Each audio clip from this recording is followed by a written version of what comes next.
ಒಂದು ಕಡೆ ನಮ್ಮ ಹತ್ರ ವಿಡಿಯೋ ಇದೆ. ನಾನಂತೂ ಅಲ್ಲ, ನಾವು ಯಾರು 5 ಜನ ಸಹ ಆ ಹುಡುಗಿ ಹತ್ರ ಮಾತೇ ಆಡಲಿಲ್ಲ. ಇದನ್ನು ನಾನು ಎದೆ ತಟ್ಟಿ ಹೇಳ್ತೇನೆ. ಹೋರಾಟ ಮಾಡುವಾಗ ಮೊನ್ನೆ ಏನು ಅನಿರೀಕ್ಷಿತ ಆಗಬಾರ್ದಿತ್ತು. 4 ಗಂಟೆ ನಾವು ಹೋದದ್ದು ತಪ್ಪೆ. ಅದು ನಾನು ಅಲ್ಲ ಅಂತೇಳಿ ಹೇಳ್ತಾ ಇಲ್ಲ ಈ ಸಂದರ್ಭ ಪುನಃ.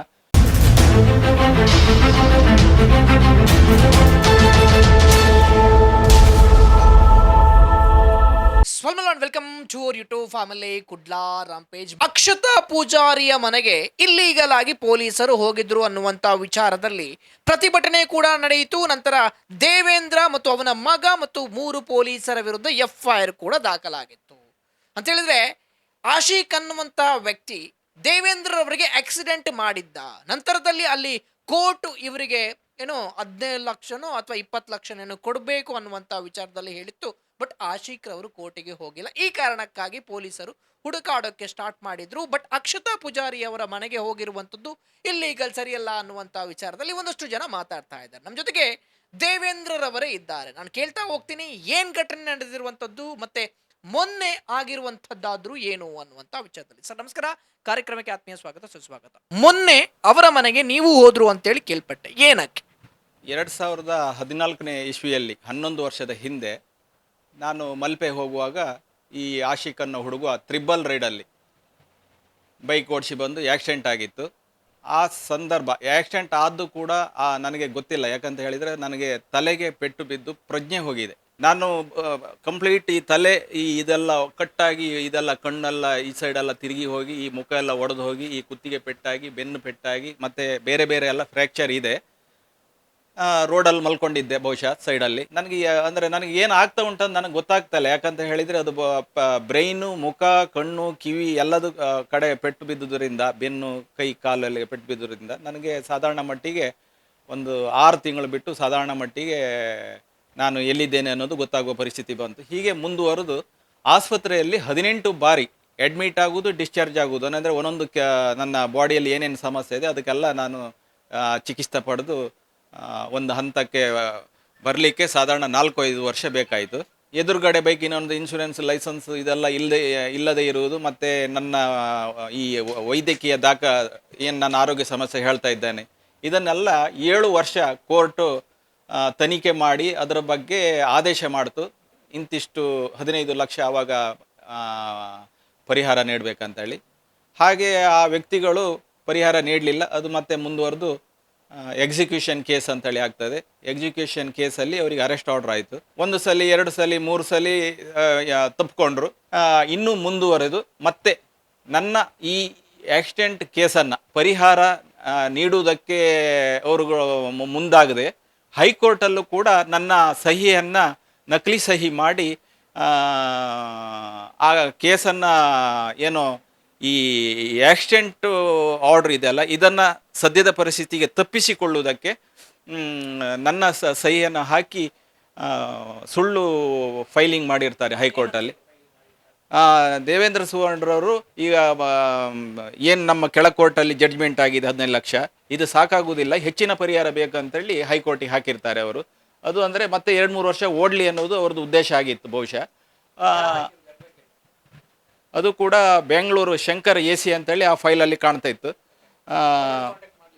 ಆಮೇಲೆ ನನಗೆ ಇದು ಹೇಗೆ ಗೊತ್ತಾಯಿತು ಅಂತ ಹೇಳಿದರೆ, ಇಲ್ಲಿ ಎಕ್ಸಿಕ್ಯೂಷನ್ ಕೇಸ್ ಅರೆಸ್ಟ್ ಆರ್ಡರ್ ಇದೆಯಲ್ಲ, ಇದು ಡೇಟ್ ಇರುವಾಗ ಇಲ್ಲಿ ಎದುರುಗಡೆ ವಕೀಲರು ಹೇಳಿದರು ಇದು ಹೈಕೋರ್ಟಿಗೆ ಹಾಕಿದ್ದಾರೆ ಇವರು ಕೇಸು, ಈ ಅರೆಸ್ಟ್ ಆರ್ಡ್ರನ್ನ ಕ್ಲೋಸ್ ಮಾಡಿ ಅಂತ ಹೇಳಿದರು. ಆಮೇಲೆ ನಾನು ಅಲ್ಲೇ ನೇರ ಇದ್ದೆ, ನಾನು ಹಾಕಲಿಲ್ಲ ಕೇಸು. ಅದು ಹಾಗಾದರೆ ಅದನ್ನ ಫೈಲ್ ತೆಗೆಸಿ ನೋಡ್ತೇನೆ ಅಂತೇಳಿ ಹೇಳಿ ಬೆಂಗಳೂರಿಗೆ ಹೋಗಿ ಅದು ಅದಕ್ಕೆ ಸಂಬಂಧಪಟ್ಟ ಬೇರೆ ಬೇರೆ ವಕೀಲರಿಗೆಲ್ಲ ಮಾತಾಡಿ ಆ ಫೈಲ್ ತೆಗೆಸಿ ನೋಡುವಾಗ ನನ್ನ ಸಹಿ ಆಗಿರಲಿಲ್ಲ. ಹಾಗೆ ಅಲ್ಲಿ ಹೆಸರು ಕೂಡ ಸ್ವಲ್ಪ ಹೆಚ್ಚು ಕಡಿಮೆ ಇತ್ತು, ವಿಳಾಸ ಕೂಡ. ಅದರ ಮೇಲೆ ಮತ್ತೆ ನಾನು ಕೌಂಟ್ರ್ ಕೇಸ್ ಹಾಕಿದೆ. ಆಶಿಕ್ ಮತ್ತು ಸುಬೋಧ 2 ವ್ಯಕ್ತಿಗಳು ಕೂಡ, ಆ ಸುಬೋಧ ಅನ್ನೋನು ದುಬೈಗೆ ಓಡಿ ಹೋಗಿದ್ದಾನೆ, ಇವನು ಊರಲ್ಲೇ ಇದ್ದು ಸಿಗ್ತಾ ಇಲ್ಲ. ಸಾಧಾರಣ 7-8 ಬಾರಿ ಪೊಲೀಸರು, ಕೋರ್ಟ್ ಅಮೀನರು, ನಾನು ಹುಡುಕಿ ನನ್ನ ಸಮಯ ಹಾಳಾಗ್ತಾ ಉಂಟು, ಹಣ ಖರ್ಚಾಗ್ತಾ ಉಂಟು, ನನಗೆ ಅಂತೂ ಪರಿಹಾರ 1 ರೂಪಾಯಿಯೂ ಸಿಗ್ತಾ ಇಲ್ಲ. ಹೀಗೆ ಹಣ ಖರ್ಚು ಅಂದ್ರೆ ಹೋಗುವುದು ಬರುವುದು, ಮತ್ತು ನಾನು ಏನು ಇಲ್ಲ ಕೆಲಸ ಮಾಡ್ತಾ ಇದ್ದೇನೆ, ಇದನ್ನೆಲ್ಲ ಮಾಡ್ಲಿಕ್ಕೆ ಆಗ್ತಾ ಇಲ್ಲ. ಯಾಕಂತ ಹೇಳಿದರೆ ಆ ಪೊಲೀಸರನ್ನ, ಅಮೀನರನ್ನ ಅವ್ರನ್ನೆಲ್ಲ ಹಿಡ್ಕೊಂಡು ಅಲ್ಲಿ ಹೋಗುವುದು ಬರುವುದು, ಅಲ್ಲಿದ್ದಾನೆ ಇಲ್ಲಿದ್ದಾನೆ, ಇದೇ ನನಗೆ ನನ್ನ ಜೀವಮಾನ ಇಡೀ ಇದೇ ಆಯಿತು, ಇವ್ರನ್ನ ಹಿಡಿಯೋದೇ ಕೆಲಸ ಆಯಿತು. ಪೊಲೀಸರು ಸತತ 10 ದಿವಸದಿಂದ ಅವನನ್ನು ಹುಡುಕಾಡಿದರು. ಪಾಪ ಅವರು ಪೊಲೀಸರು ನನಗೆ ಆ ದಿವಸ ಆಕ್ಸಿಡೆಂಟ್ ಆದವ ಸಂದರ್ಭ 11 ವರ್ಷದ ಹಿಂದೆ ರೋಡಲ್ಲಿ ಬಿದ್ದವನನ್ನು ಅವರ ಒಂದು ಸೆಕ್ಯೂರಿಟಿಯಲ್ಲಿ ನಾನು ಅಂದರೆ ಇವನು ಸತ್ತೋಗಿದ್ದಾನೆ ಅಂತೇಳಿ ಅಲ್ಲಿಯ ಲೋಕಲ್ ಹೇಳಿದರು ಕೂಡ ಪೊಲೀಸರು ನನ್ನನ್ನು ಮಣಿಪಾಲಕ್ಕೆ ಸೇರಿಸಿ ಅವರ ಏನು ಆ ಸಮಯ ನನ್ನ ಅರ್ಧ ಗಂಟೆ ಲೇಟ್ ಆಗಿದ್ದರೂ ಬಹುಶಃ ನಾನು ಸತ್ತೋಗ್ತಿದ್ದೇನೋ. ಪೊಲೀಸರು ಆ ದಿವಸವೂ ನನ್ನನ್ನು ಉಳಿಸಿದ್ದಾರೆ. ನಾನೀಗ ಉಸಿರಾಡ್ತಾ ಇರೋದು ಒಂದು ರೀತಿಯಲ್ಲಿ ನೋಡ್ಲಿಕ್ಕೆ ಹೋದರೆ ಮಲ್ಪೆಯ ಆ ದಿವಸದಲ್ಲಿ ಯಾರಿದ್ರು ಆ ಪೊಲೀಸರೇ ನನ್ನನ್ನು ಪ್ರಾಣವನ್ನು ಉಳಿಸಿದ್ದು. ಅರೆಸ್ಟಿಗೆ ನನಗೆ ದಿವಸ ಹತ್ರ ಬಂತು ಅಂತೇಳಿ ಅವ 10 ದಿವಸ ಗ್ಯಾಪಲ್ಲಿ ತಪ್ಕೊಳ್ತಿದ್ದ, ಮತ್ತು ಡೇಗೆ ಸ್ವಿಚ್ ಆಫ್ ಮಾಡ್ಕೊಳ್ತಿದ್ದ, ನೈಟ್ ಸ್ವಲ್ಪ ಮಿಡ್ಲಲ್ಲೆಲ್ಲ ಆನ್ ಮಾಡ್ಕೊಳ್ತಿದ್ದ. ಇದನ್ನು ಪೊಲೀಸರು ಗಮನಿಸಿದ್ದಾರೆ. ಹಾಗೆ ಒಂದು ದಿವಸ ರಾತ್ರಿ 9 ಗಂಟೆಗೆ ಪೊಲೀಸರು ಫೋನ್ ಮಾಡಿದರು, ನೋಡಪ್ಪ ಇವತ್ತು ಅವನು ಉಪ್ಪೂರಲ್ಲಿ ಲೊಕೇಶನ್ ಕಾಣ್ತಾ ಉಂಟು, ಅಲ್ಲಿ ಮನೆ ಗೊತ್ತಿದೆ ನಿನಗೆ ಕೇಳಿದರು. ಹೌದು, ಅದು ಅವನ ಅಜ್ಜಿ ಮನೆ, ಅವರು ಈಗ ಮಲ್ಪೆಯಲ್ಲಿ ಇರೋದು ಅಂತೇಳಿ ನಾನು ಹೇಳಿದೆ. ಹಾಗೆ ಬೆಳಿಗ್ಗೆ ನಾವು 4 ಗಂಟೆಗೆ ಬರಲಿಕ್ಕೆ ಹೇಳಿದರು. ನಾವು ಸೀದಾ ಲೊಕೇಶನ್ ಆಧಾರದ ಮೇಲೆ ಹೋಯಿತು. ಲೊಕೇಶನ್ ಆಧಾರದ ಮೇಲೆ ಆ ಜಾಗಕ್ಕೆ ಹೋಯಿತು, ಎಲ್ಲಿ ಆ ಉಪ್ಪೂರವ್ರ ಮನೆ ಹತ್ರ. ಇಲ್ಲಿ ಪೊಲೀಸರು ಕೇಳಿದರು ಇದು ಯಾವ ಮನೆ ಕೇಳಿದರು. ಇದೇ ಮನೆ ಅಂತೇಳಿ ಹೇಳಿದೆ.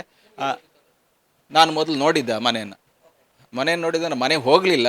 ಯಾಕಂತ ಹೇಳಿದರೆ ಇವತ್ತು ಪರಿಸ್ಥಿತಿಯಲ್ಲಿ ಮನೆಯನ್ನು ನೋಡಿದೆ ಅಂತ ಹೇಳಿದ್ದು ಕಷ್ಟ ಆಗಿದೆ. ಯಾಕಂತ ಹೇಳಿದ್ರೆ ಅಲ್ಲಿಯೂ ಕೂಡ ಅಕ್ರಮ ಪ್ರವೇಶ ಅಂತೇಳಿ ಕೇಸ್ ಹಾಕಿದ್ರು ಹಾಕ್ಬೋದು. ನಾನು ಇದನ್ನೆಲ್ಲ ಇವರ ಚಲನವಲನಗಳನ್ನು ಅದೇ ನೀವು ಹೇಳಿದ್ರಲ್ಲ ಯಾಕೆ ಖರ್ಚಾಗ್ತದೆ ಅಂತೇಳಿ.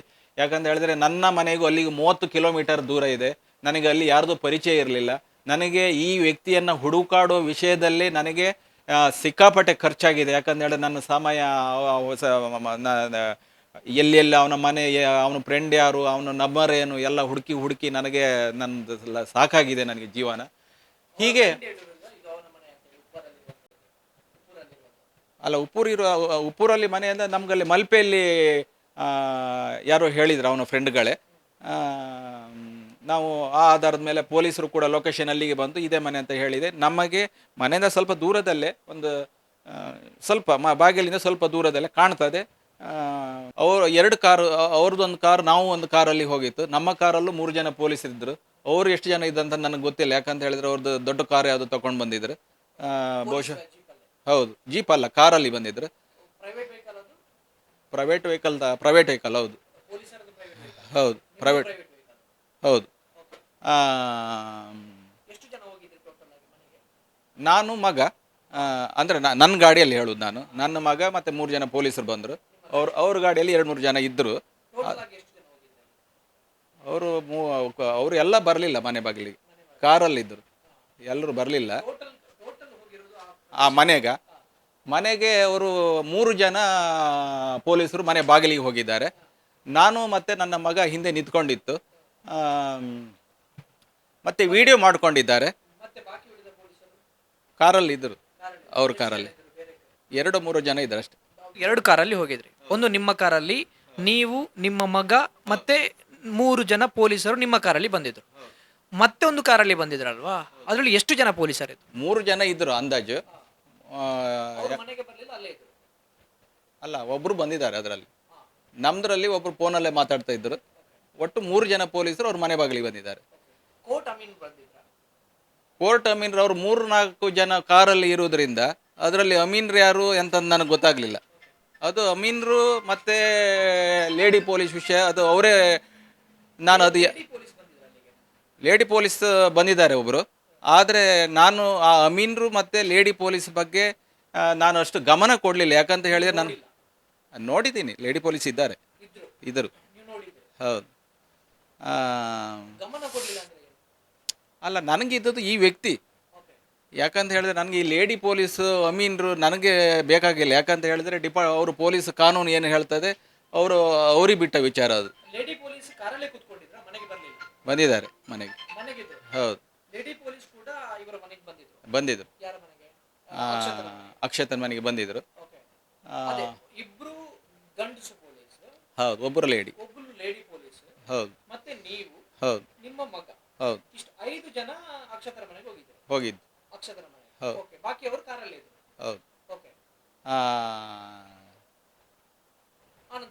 ಆಮೇಲೆ ಬಾಗಿಲು ಬಡಿದ್ರು ಪೊಲೀಸರು.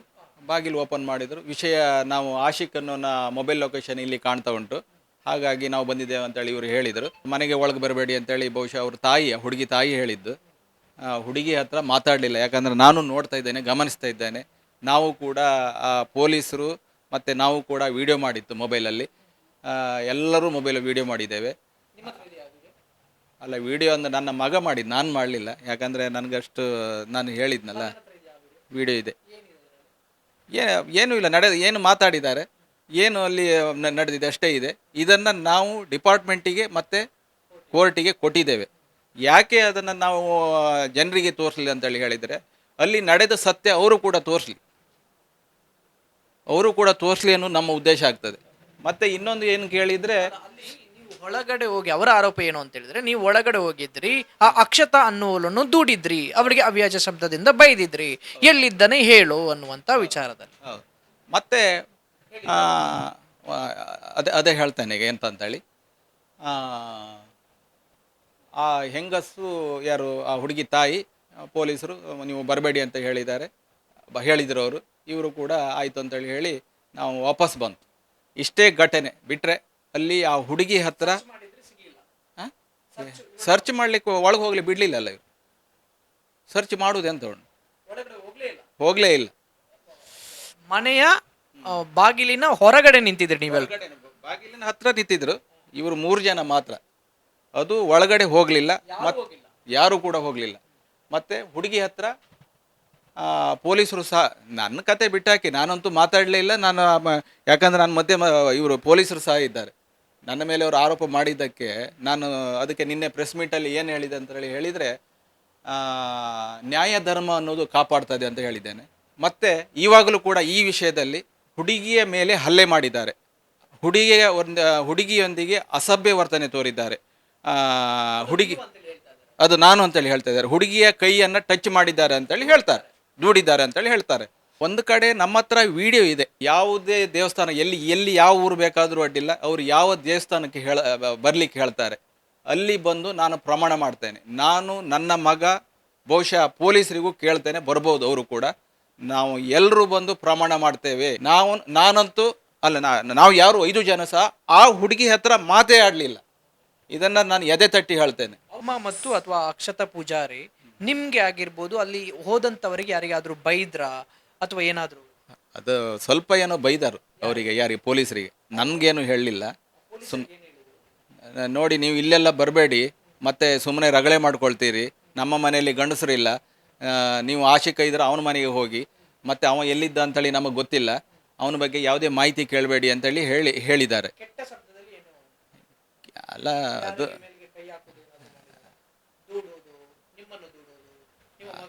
ಅಲ್ಲ, ಅಂದರೆ ಕೈ ಸ್ವಲ್ಪ ದುಡ್ದಾಗ ಆಯ್ತು, ಯಾರನ್ನ ಪೊಲೀಸರನ್ನ, ಅಷ್ಟೇ ಬಿಟ್ಟರೆ ಅದು ನನಗೆ ನಾವು ಹಿಂದೆ ಇರೋದ್ರಿಂದ ಅದು ನಮಗೆ ಸರಿಯಾಗಿ ಗೊತ್ತಾಗಲಿಲ್ಲ.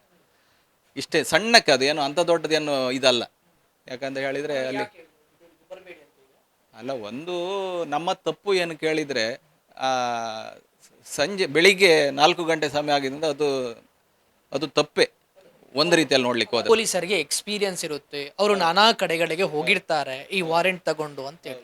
ಸೊ ಆ ಟೈಮಲ್ಲಿ ಬೆಳಿಗ್ಗೆ 4 ಗಂಟೆಗೆ ಹೋಗುವಂಥದ್ದು ವಿಷಯನೇ ಇಲ್ಲ, ಅದು ಮಹಾ ತಪ್ಪು ಅನ್ನುವಂಥ ವಿಚಾರದಲ್ಲಿ ಎಲ್ಲರೂ ಮಾತಾಡ್ತಾ ಇದ್ದಾರೆ. ಸೊ ಅದಕ್ಕೆ ನೀವೇನು ಹೇಳ್ತೀರಿ? ಅದಕ್ಕೆ ಈ ವ್ಯಕ್ತಿ ಈ 10-15 ಬಾರಿ ಒಂದು ಅರೆಸ್ಟ್ ಆರ್ಡರ್ ಇರುವಂಥ ವ್ಯಕ್ತಿ, ತಪ್ಪು. ಹೌದು ಹೌದು, ಅದಕ್ಕೆ ಕಾರಣ ಉಂಟು. ಅದಕ್ಕೆ ಕಾನೂನು ರೀತಿಯಲ್ಲಿ ತಪ್ಪೆ. ಆದರೆ ಮಾನವೀಯ ನೆಲೆಯಲ್ಲಿ ಪೊಲೀಸರು ಅವನನ್ನು ಹಿಡಿಬೇಕು, ಇವನಿಗೆ ನ್ಯಾಯ ಸಿಗ್ತಾ ಇಲ್ಲ, ಇವನಿಗೆ ಕಷ್ಟ ಆಗ್ತಾ ಉಂಟು. ನಾನು ಕಣ್ಣೀರು ಹಾಕಿದ್ದೆ ಪೊಲೀಸರ ಹತ್ರ, ಏನಾದರೂ ಮಾಡಿ ಒಂದು ಹಿಡಿದು ಕೊಡಿ, ನನಗೆ ಆಗ್ತಾ ಇಲ್ಲ ಜೀವನ ಸಾಗಲಿಕ್ಕೆ. ಈ ವಿಚಾರಕ್ಕೆ ಸಂಬಂಧಪಟ್ಟಾಗೆ ಸರ್, ಎಲ್ಲರೂ ಕೂಡ ನಿಮಗೆ ಸಪೋರ್ಟ್ ಮಾಡ್ತಾ ಇದ್ದಾರೆ. ನಾವು ಆಗಿರ್ಬೋದು, ವಕೀಲರು ಆಗಿರ್ಬೋದು, ಅವರ ಮನೆಯವರು ಆಗಿರ್ಬೋದು. ಆಶಿಕ್ ಏನು ಆಕ್ಸಿಡೆಂಟ್ ಮಾಡಿದ್ದಾನ, ಅವರಿಗೇನು ಪರಿಹಾರ ಸಿಗಬೇಕಾ, ಅದು ಸಿಗಲೇಬೇಕು. ಅದು ಆಶಿಕ್ ಮತ್ತು ಅವರಿಗೆ ಬಿಟ್ಟ, ಆಶಿಕ್ ನಮ್ಮ ಜೊತೆಗೆ ಇಲ್ಲ. ಸೊ ಹಾಗಾಗಿ ನಮ್ಮ ಮನೆಗೆ ಬಂದು ಈ ರೀತಿ ಟಾರ್ಚರ್ ಕೊಡುವಂಥದ್ದು ಎಷ್ಟು ಸರಿ ಅಂತ ಹೇಳಿದ್ರೆ, ಈಗ ನಿಮ್ಮ ಮಗ ತಪ್ಪು ಮಾಡಿದ ಅಂತ ಹೇಳ್ಕೊಳ್ಳೋಣ ಸರ್, ನಿಮ್ಮ ಮಗ ಯಾರಿಗಾದ್ರೂ ಆಕ್ಸಿಡೆಂಟ್ ಮಾಡಿದ, ಸೊ ಅವನನ್ನು ಹುಡ್ಕೊಳ್ಬೇಕೇ ಹೊರತು ಅವನು ಎಲ್ಲೋ ಹೋಗಿದ್ದಾನೆ ಗೊತ್ತಿಲ್ಲ ನಿಮಗೆ. ನಿಮಗೆ ಬಂದು ನಿಮ್ಮ ಈ ಜೆರಾಕ್ಸ್ ಅಂಗಡಿಗೆ ಬಂದು ನಿಮ್ಮ ಮನೆಗೆ ಬಂದು ಟಾರ್ಚರ್ ಕೊಡುವಂಥದ್ದು ಸರಿ ಅಂತೇಳಿ ನೀವು ಒಪ್ಕೊಳ್ತೀರಾ? ಆ, ಸ್ವಲ್ಪ ಒಪ್ಕೊಳ್ತೇನೆ. ಯಾವುದು ನನ್ನ ಕೇಸಲ್ಲಿ, ಎಲ್ಲ ಕೇಸಲ್ಲಿ ಅಂತ ಹೇಳಿ ಒಪ್ಪುದಿಲ್ಲ. ಯಾಕಂತೇಳಿ ಹೇಳಿದರೆ, ಮನೆಯವರು ಹೇಳ್ತಾ ಇರೋದು ಇದೆ ಸರ್. ಹೌದು, ಯಾರು ದೇವೇಂದ್ರ ಅವರಿದ್ದಾರೆ, ಅವರಿಗೆ ಸಿಗುವಂತ ನ್ಯಾಯ ಸಿಗಲೇಬೇಕು, ನಾವು ಕೂಡ ಸಪೋರ್ಟ್ ಮಾಡ್ತೀವಿ. ಅವರ ವಕೀಲರು ಹೇಳ್ತಾ ಇದ್ದಾರೆ, ನಾವು ಕೂಡ ಸಪೋರ್ಟ್ ಮಾಡ್ತೀವಿ, ದೇವೇಂದ್ರ ಅವರಿಗೆ ನ್ಯಾಯ ಸಮಾಜ ನಿಮ್ಮ ಜೊತೆಗೆ ನಿಂತ್ಕೊಳ್ಳುತ್ತೆ, ಆಕ್ಸಿಡೆಂಟ್ ಮಾಡಿದ್ದಾರೆ, ನಿಮ್ಗೆಲ್ಲರ ತೊಂದರೆ ಆಗಿದೆ ಅನ್ನುವಂಥ ವಿಚಾರ. ಬಟ್ ಇದರ ವಿಷಯದಲ್ಲಿ ಬಡವರು ಏನು ಕಾನೂನು ಅಂತೇಳಿದ್ರೆ ಏನಂತೇಳಿ ಗೊತ್ತಿಲ್ಲ. ಹಾಗಾಗಿ ಇವರ ಮನೆಗೆ ಬೆಳ್ಳಂಬೆಳಗ್ಗೆ ಹೋಗಿರುವಂಥದ್ದು ಕೂಡ ತಪ್ಪು. ಅದರ ಮೇಲೆ ಇವರ ಮೇಲೆ ಮತ್ತೊಂದು ಸುಮೋಟೋ ಕೇಸ್ ದಾಖಲು ಮಾಡ್ತಾರೆ, ಕಡೆಗೆ ಪೊಲೀಸರೇ ಅದನ್ನು ಅನುಭವಿಸಬೇಕಾಗುತ್ತೆ. ಸೊ ಇದು ಸರಿಯಾ ಅಂತೇಳಿ ಇಲ್ಲಿ ಇಲ್ಲಿ ನಡೆದಿರುವಂತಹ ಪ್ಯಾಟರ್ನ್, ಅಕ್ಷತಾ ಮನೆಯಲ್ಲಿ ನಡೆದಂತಹ ಪ್ಯಾಟರ್ನ್ ಸರಿಯಾ ಅಂತ ಇಲ್ಲಿ ಒಂದು ನಮಗೆ ನಮ್ಮ ಗಮನಕ್ಕೆ ತಿಳಿದಾಗೆ ಅಕ್ಷಿತ ಅನ್ನೋನಿಗೆ ಅಜ್ಜಿ ಮನೆ ಆಗ್ತದೆ ಅದು. ಅಂದರೆ ಸಂಪೂರ್ಣ ನಾನು ದಾಖಲೆ ಸಮೇತ ಹೇಳಿಕ್ಕೆ ನನ್ನ ಹತ್ರ ದಾಖಲೆ ಇಲ್ಲ, ಅವ್ರ ಮನೆ ಜಾಗದ ದಾಖಲೆ ನನ್ನ ಹತ್ರ ಇಲ್ಲ. ಅಲ್ಲಿ ನಾವು ಮಾಹಿತಿ ಪಡೆದಂತೆ ಅದೇ ಮನೆಯಲ್ಲಿ ಈ ಅಕ್ಷತನ ತಾಯಿ ಹುಟ್ಟಿ ಬೆಳೆದವರು ಅದೇ ಮನೆಯಲ್ಲಿ. ಬಹುಶಃ ಅವರು ಕಾನೂನಲ್ಲಿ ಏನು ಅವರಿಗೆ ಪಾಲುಪಟ್ಟಿ ಆಗಿದೆ ಇಲ್ಲೋ ಅದು ನಮ್ಗೆ ಗೊತ್ತಿಲ್ಲ. ಆದರೆ ಅವರು ಕೂಡ ವಾರಸ್ದಾರಾಗಿರ್ತಾರೆ ಆ ಮನೆಯಲ್ಲಿ. ಆ ಮನೆಯಲ್ಲಿ ಅವರು ಇಲ್ಲದೇ ಇರ್ಬೋದು. ಆದರೆ ನಾವು ಸ್ವಲ್ಪ ದಿವಸದ ಹಿಂದೆ ನೋಡಿದವಾಗ ಅಕ್ಷತನ ತಾಯಿ, ಆಶಿಕನ ತಾಯಿ ಅಲ್ಲೇ ಇದ್ದರು. ನಾವು ಗಮನಿಸ್ತಾ ಉಂಟು ಇವರನ್ನು ತುಂಬ ದಿವಸದಿಂದ. ಈ ಆಶಿಕನ ಹುಡುಕೋ ಇದರಲ್ಲಿ ಅವರು ಇದ್ದ, ಆಶಿಕ್ ಕೂಡ ಇದ್ದ. ಯಾಕಂತ ಹೇಳಿದರೆ ನಾವು ಚೆಕ್ ಮಾಡ್ತಾ ಇದ್ದೇವೆ ತುಂಬ ದಿವಸದಿಂದ. ನಾವು ತುಂಬ ದಿವಸದಿಂದ ನಮಗೆ ಅಷ್ಟು ಉಪದ್ರ ಕೊಟ್ಟಿದ್ದಾನೆ ಅವನು. ಈಗ ನಾವು ಏನ್ ಹೇಳ್ತಾ ಇದ್ದಾರೆ ಅಂತ ಹೇಳಿದ್ರೆ ಸರ್, ಆಶಿಕ್ರು ಮತ್ತು ದೇವೇಂದ್ರ ಅವರಿಗೆ ಏನ್ ನಡೆದಿದೆ ಕೋರ್ಟಲ್ಲಿ ಅದು ನಮ್ಗೆ ಗೊತ್ತೇ ಇಲ್ಲ ಸರ್ ಅನ್ನುವಂಥ ವಿಚಾರ. ಹಾಗಾದರೆ ಅವ್ರ ಪರವಾಗಿ ವಕೀಲರು ಬಂದ್ರಲ್ಲ, ಯಾಕೆ ಬಂದಿದ್ದು? ಫಸ್ಟ್ ಸ್ಟಾರ್ಟಿಂಗಲ್ಲಿ ಬಂದಿದ್ದಾರೆ ವಕೀಲರು. ಮತ್ತೆ ಅವರಿಗೆ ಅಂದರೆ ಅದು ವಕೀಲರನ್ನು ಆಶಿಕ್ ಮಾಡಿರ್ಬೋದು, ಮನೆಯವರಲ್ಲ ಅಂತೆ. ಮನೆಯವರಿಗೆ ಹಿಂಸೆ ಕೊಡೋದು ಎಷ್ಟು ಸರಿ ಅಂತೆ? ಅಲ್ಲ, ಅವನನ್ನು ಹುಡ್ಕೊಂಡು ಹಾಗಾದ್ರೆ ಎಲ್ಲಿ ಹೋಗುವುದು ಹಾಗಾದ್ರೆ? ಹೌದು, ಅದಕ್ಕೊಂದು ಪ್ಯಾಟರ್ನ್ ಇದೆ ಸರ್. ಬೆಳ್ಳಂಬೆಳಗ್ಗೆ ಹೋಗುವಂತ ತಪ್ಪು ಅಲ್ಲ. ಅದು ಯಾಕೆ ಹಾಗಾಯ್ತು ಅಂತ ಹೇಳಿದ್ರೆ, ಈಗ ಪೊಲೀಸರಲ್ಲಿ ಮೊಬೈಲ್ ಲೊಕೇಶನ್ ಅಲ್ಲಿಗೆ ಬಂದದ್ರಿಂದ, ಅಂದರೆ ಅವನು ಸ್ವಿಚ್ ಆಫ್ ಮಾಡಿದರೆ ಪುನಃ ಲೊಕೇಶನ್ ಸಿಗುವುದಿಲ್ಲ.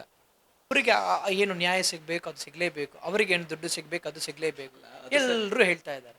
ಸೊ ಹೀಗಿರ್ಬೇಕಾದ್ರೆ ಇಲ್ಲಿ ಪೊಲೀಸರು ಒಂದಷ್ಟು ವರ್ತನೆ ಮಾಡಿದ್ದು ಸರಿಯಾ? ಅಲ್ಲ,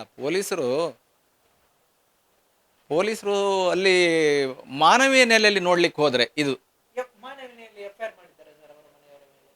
ಅಲ್ಲ, ಅದು ಪೊಲೀಸರಿಗೂ ಅವರಿಗೂ ಬಿಟ್ಟ ವಿಚಾರ ಅಲ್ಲ. ಅದು ಪೊಲೀಸರಿಗೂ ಅವರಿಗೂ ಬಿಟ್ಟ ವಿಚಾರ ಅದು. ಯಾಕಂತ ಹೇಳಿದ್ರೆ ಅದ್ರ ಬಗ್ಗೆ ನನಗೆ ಐಡಿಯಾ ಇಲ್ಲ. ಅದು ಕೂಡ ನನಗೆ 2 ದಿವಸ ಬಿಟ್ಟು ಗೊತ್ತಾದದ್ದು. ಹೇಗೆ ಗೊತ್ತಾಯಿತು ಕೇಳಿದರೆ, ಆ ದಿವಸ ಬಹುಶಃ ಯಾಕಂದರೆ ನಾನು ನನ್ನ ಕೆಲಸದ ವಿಷಯದಲ್ಲೇ ಇದ್ದೆ. ಯಾಕಂದರೆ ನನಗೆ ಅವರು ಮನೆಯವರದ್ದು ನನಗೆ ಪರಿಚಯ ಸಹ ಇರಲಿಲ್ಲ. ಇತ್ತೀಚಿನ ದಿನದಲ್ಲಿ ಈ ಆಶಿಕ್ನನ್ನು ಹುಡುಕುವ ಈ ವಿಚಾರದಲ್ಲಿ ನಾವು ದೂರಿಂದ ಗಮನಿಸಿದ್ದೇನೆ ಅಷ್ಟೇ. ಬಿಟ್ಟರೆ ಅವ್ರ ತಾಯಿ ಕೂಡ ಅಲ್ಲಿ ಇದ್ದರು. ಬಿಟ್ಟರೆ ನಮಗೆ ನಮ್ಗೆ ಅಲ್ಲಿ ಇದಿಲ್ಲ, ನಾವು ಟಚ್ ಇಲ್ಲ. ಈಗ ನೀವು ಹೇಳುವಂಥದ್ದು ಮನೆಗೆ ಹೋದದ್ದು, ಅವರ ಮನೆಗೆ ಹೋದದ್ದು ತಪ್ಪು ಅನ್ನೋದು. ಆಶಿಕನ್ನ ಹುಡ್ಕೊಂಡು ಮಾಡಿದ್ದು ತಪ್ಪು ಆಶಿಕ್ ಅಂತೇಳಿ ಅವರಿಗೆ ಪರಿಹಾರ ಸಿಗಲಿ ಅಂತೇಳಿ ಈಗ ಅವರು ನನಗೆ ಏನು ಅನ್ಯಾಯ ಸಿಗಲಿ ಅಂತೇಳಿ ಅವರು ಹೇಳೋದು ಸರಿ ಅಂತೇಳಿ ಅವರು ಏನೋ ಸಮಜಾಯಿಸಿ ಉತ್ತರ ಕೊಡಬಹುದೇ ವಿನಃ, ಬಿಟ್ಟರೆ ಮೊಬೈಲ್ ಲೊಕೇಶನ್ ಅವರ ಮನೆಗೆ ತೋರಿಸ್ತಾ ಇದೆ ಅಂತೇಳಿ ಇವರಿಗೆ ಬಂದಿದೆ, ಯಾರಿಗೆ? ಪೊಲೀಸರಿಗೆ. ಒಬ್ಬ ಆರೋಪಿ ಅವನಿಗೆ ಉಳ್ಕೊಳ್ಳಿಕ್ಕೆ, ಅವನಿಗೆ ರಕ್ಷಣೆ ನೀಡುವುದು ಕೂಡ ಕಾನೂನು ರೀತಿಯಲ್ಲಿ ಅಪರಾಧ ಆಗ್ತದೆ. ಈಗ ನನ್ನ ಮನೆಗೂ ಕೂಡ ಒಬ್ಬ ಆರೋಪಿ ಬಂದು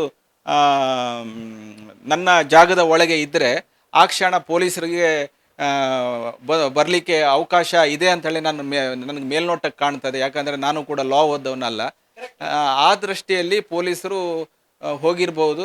ಆದರೂ ನಾನು ಏನು ಹೇಳ್ತಾರೆ, ಮಾನವೀಯ ನೆಲೆಯಲ್ಲಿ ಅವರಿಗೆ ಯಾವುದೇ ರೀತಿಯಲ್ಲಿ ಅವರಿಗೆ ಅವರು ಏನು ಆರೋಪ ಮಾಡ್ತಾ ಇದ್ದಾರೆ ಅದರಲ್ಲಿ 1% ಸಹ ಸತ್ಯ ಇಲ್ಲ, ಸುಳ್ಳನ್ನು ಹೇಳ್ತಾ ಇದ್ದಾರೆ. ಆದರೆ ಅದು ಕೂಡ ಏನು ಆರೋಪ ಮಾಡಿದ್ದಾರೆ ಅದಕ್ಕೆ ನಾನು ಈ ಒಂದು ಕಡೆ ಹೇಳಿದ್ದೇನೆ, ಯಾವುದು ನಮ್ಮ ಈ ದೇವರ ಮೇಲೆ ನಂಬುವಂಥದ್ದು ಇದೆ ನಮ್ಮ ಹಿಂದೂ ಪದ್ಧತಿಯಲ್ಲಿ, ಅದಕ್ಕೂ ಕೂಡ ನಾನು ಇವಾಗಲೇ ಹೇಳಿದ್ದೇನೆ, ಎಲ್ಲಿ ಬೇಕಾದರೂ ನಾವು ಅದು ಪ್ರಮಾಣಕ್ಕೆ ಬರ್ತೇವೆ. ಇನ್ನೊಂದು ಅವರು ಏನು ಆರೋಪ ಮಾಡಿದ್ದಾರೆ ಇದು ಅದೇ ಸತ್ಯ ಅಂತೇಳಿ ತಿಳ್ಕೊಳ್ತು ಸಮಾಜ. ಆದರೆ ನನಗೆ 11 ವರ್ಷದಿಂದ ನಾನು ಅನುಭವಿಸ್ತಾ ಇರುವ ಕಷ್ಟ ನೋವುಗಳನ್ನು ನಾನು ಸಾಕಷ್ಟು ಬಾರಿ ಪ್ರೆಸ್ ಮೀಟ್ ಕೂಡ ಹಿಂದೆ ಮಾಡಿದೆ, ನನಗೆ ನ್ಯಾಯ ಸಿಗಲಿಲ್ಲ ಒಟ್ಟಾರೆ ಮೇಲೆ. ಆದರೆ ನಾನು ಎಲ್ಲ ಸರಿ ಇದ್ದು ಎದುರುಗಡೆಯವನು ಮಾಡಿದ ತಪ್ಪಿಗೆ, ಅವನದು ಇನ್ಶೂರೆನ್ಸ್ ಇಲ್ಲ ಬಗ್ಗೆ ತಪ್ಪಿದ್ದು ನಾನು ಬಲಿಯಾಗಿ ಕೋರ್ಟು ತನಿಖೆ ಮಾಡಿ ಅಲ್ಲಿ ಕೂಡ ಸಾಬೀತಾದ ಮೇಲೂ ಇವನು ಪರಿಹಾರ ನೀಡಿದೆ, ತಪ್ಪಿಸ್ಕೊಂಡು ಪ್ರಕರಣ ಇಲ್ಲಿವರೆಗೆ ಬಂತು. ಈಗ ಹುಡುಗಿ ಏನು ಆರೋಪ ಮಾಡಿದ್ದಾರೆ ಅದಕ್ಕೆ ತನಿಖೆ ಕೂಡ ಆಗ್ತದೆ. ತನಿಖೆಯಲ್ಲಿ ಏನು ಜಡ್ಮೆಂಟ್ ಆಗ್ತದೋ ಅದು ಆಗಲಿ, ಗೊತ್ತಾಗ್ತದೆ. ಅದು ಯಾವತ್ತಿದ್ರೂ ಗೊತ್ತಾಗ್ತದೆ. ಅದು ಸುಳ್ಳಾದರೆ ಈಗ ಹೊಸ ಕಾನೂನು ಇದೆ, ಸುಳ್ಳು ಕೇಸು ದಾಖಲಿಸಿ ಸಾಬೀತಾದರೆ, ಸುಳ್ಳು ಅಂತೇಳಿ ಸಾಬೀತಾದರೆ ಅದಕ್ಕೂ ಬಹುಶಃ ಸ್ವಲ್ಪ ಮಟ್ಟಿಗೆ ನನಗೆ ಗೊತ್ತಿರುವಂಥದ್ದು 6 ತಿಂಗಳು ಜೈಲು, ಎಷ್ಟೋ ದಂಡ ಅದಕ್ಕೂ ಕೂಡ ಇದೆ. ಅದು ಬೇರೆ. ಈಗ ನಾನು ಅದಕ್ಕೆ ಹೊರಟಿಲ್ಲ ಅಲ್ಲಿ ವಿಷಯ ಹೇಳುವುದು, ಈ ರೀತಿ ಎಲ್ಲ ಇದೆ. ಆದರೆ ನನಗೆ ಪರಿಹಾರ ನೀಡೋರು ಯಾರು ಅನ್ನೋದು ನನ್ನ ಪ್ರಶ್ನೆ. ಒಂದೇ ಅವನನ್ನು ಜೈಲಿಗೆ ಹಾಕಿ, ಇಲ್ಲ ನನಗೆ ಪರಿಹಾರ ಕೊಡಿಸಿ. ಹೋರಾಟ ಮಾಡುವಾಗ ಮೊನ್ನೆ ಏನು ಅನಿರೀಕ್ಷಿತ ಆಗಬಾರ್ದಿತ್ತು, 4 ಗಂಟೆ ನಾವು ಹೋದದ್ದು ತಪ್ಪೆ, ಅದು ನಾನು ಅಲ್ಲ ಅಂತೇಳಿ ಹೇಳ್ತಾ ಇಲ್ಲ ಈ ಸಂದರ್ಭ ಪುನಃ. ಆದರೆ ನನಗೆ ನ್ಯಾಯ ಕೊಡಿಸೋರು ಯಾರು? ಈಗ ಅವನನ್ನು ಹಿಡಿದರೂ ಕೂಡ, ಈಗ ಇನ್ನು ಮುಂದೆ ಅವನಿಗೆ ಜೈಲಿಗೆ ಹಾಕಬೇಕಾದ್ರೂ ಅವನ ಊಟದ ಖರ್ಚು ನಾನು ಕೊಡಬೇಕಂತೆ. ಆದರೂ ಅಡ್ಡಿಲ್ಲ, ಅವನನ್ನು ಜೈಲಿಗಾದರೂ ಹಾಕಿ, ನಾನು ಈ ಪರಿಹಾರಕ್ಕೆ ಸರ್ಕಾರವನ್ನು ಸಹ ಬಿಡುವುದಿಲ್ಲ, ಸರ್ಕಾರಕ್ಕೆ ಕೂಡ ನಾನು ಮುಂದಿನ ಹೋರಾಟ ಕೂಡ ಮಾಡ್ತೇನೆ ಅಂತೇಳಿ ಈ ಸಂದರ್ಭ ಹೇಳ್ತೇನೆ. ನಿಮಗೆ ಅನ್ಯಾಯ ಆಗಿದೆ, ಖಂಡಿತವಾಗ್ಲೂ ಅದಕ್ಕೆ ನ್ಯಾಯ ಸಿಗಲೇಬೇಕು. ಸೊ ನಮ್ಮ ಪ್ರಶ್ನೆ ಇಲ್ಲಿ ಇದೆ ಸರ್. ಸೊ ಅವರ ಮನೆಯವರು ಕೂಡ ಹೇಳ್ತಾ ಇರುವಂಥದ್ದು ಏನು ಅಂತ ಹೇಳಿದ್ರೆ, ಆಶಿಕ್ನ ಮನೆಯವರು, ಆಶಿಕ್ಗೂ ನಮಗೂ ಯಾವುದೇ ಸಂಬಂಧ ಇಲ್ಲ, ಬರ್ತಾನ ಹೋಗ್ತಾನ ಮತ್ತೊಂದು ಮಗದೊಂದು, ಬಟ್ ನಮ್ಗೆ ಯಾಕೆ ಇಷ್ಟು ಹಿಂಸೆ ಕೊಡ್ತಾರೆ ಅನ್ನುವಂತ ವಿಚಾರದಲ್ಲಿ ದಯಮಾಡಿ ನಾನು ಹೇಳುವಂಥದ್ದು ಏನು ಅಂತ ಹೇಳಿದ್ರೆ, ಆಶಿಕ್ ರವರಿಗೂ ಅಷ್ಟೇ, ಅಥವಾ ಅವರ ಓನರ್ ಯಾರಿದ್ದಾರೆ, ಆ ಬೈಕ್ ನ ಓನರ್ ಯಾರಿದ್ದಾರೆ ಅವರಿಗೆ ಹೇಳುವಂಥದ್ದು ಇಷ್ಟೇ, ಇವರಿಗೆ ಸಿಗುವಂತ ಪರಿಹಾರ ಏನು ಕೋರ್ಟ್ ಹೇಳಿದೆ ಅದನ್ನು ದಯಮಾಡಿ ಕೊಡಿ ಅನ್ನುವಂತ ವಿಚಾರದಲ್ಲಿ. ಅದೇ ರೀತಿ ಆ ಸುಮೋಟೋ ಕೇಸ್ ಕೂಡ ಪೊಲೀಸರು ಆ ಹೆಣ್ಣು ಮಗಳ ಮೇಲೆ ದಾಖಲು ಮಾಡಿದ್ದಾರೆ, ಮನೆಯವರ ಮೇಲೆ. 4 ಗಂಟೆ ಬೆಳಗ್ಗೆ ಹೋಗೋಕೆ ಅವಕಾಶ ಇದೆಯಾ? ಇಲ್ಲೂ ಕೂಡ ಒಂದಷ್ಟು ತಪ್ಪುಗಳು ನಡೆದಿದೆ. ಸೊ ಇದು ಎರಡಕ್ಕೂ ನ್ಯಾಯ ಸಿಗ್ಲಿ ಅಂತೇಳಿ ನಮ್ಮ ಬೇಡಿಕೆ.